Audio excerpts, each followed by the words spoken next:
O mensaje como presidente do parlamento segura ao mainta lo enfocar riba é valor grande que os jovens e trabalho voluntário têm para nossa comunidade aqui na Aruba. Exemplo vivo de aqui, de todo o grupo não presente awe, que forma parte importante de nossa comunidade e de nosso futuro.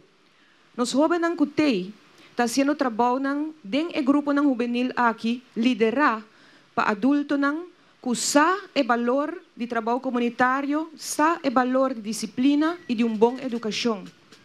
Não somente nos agradecendo, mas também me quer o valor de trabalho aqui, lo mostra sua fruta dentro de anos nos dilante.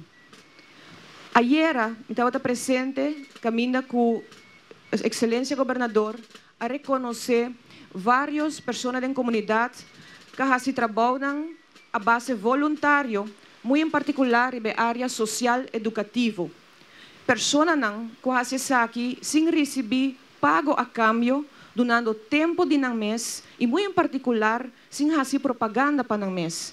Fazendo de uma forma realmente dedicada, com mais mestre de gente em comunidade e mostrando assim que não quer que toda pessoa da nossa comunidade merece de sostém e ajuda de nós todos. Bom dia.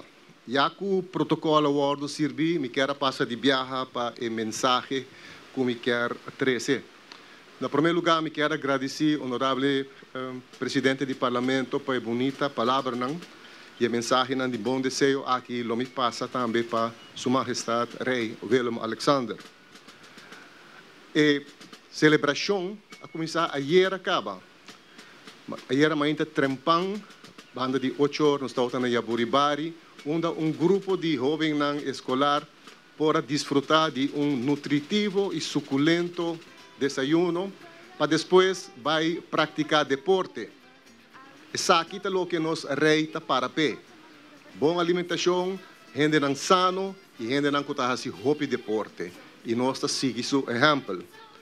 Depois de sei, nós estamos na São Nicolás, onde nós podemos condecorar 16 concidadãos. E a apelação que me tem awe tá que tem mais gente que faz bonito trabalho para Aruba. Esse é pilar que está sustentando a nossa comunidade, que nós uma comunidade forte, uma comunidade sana.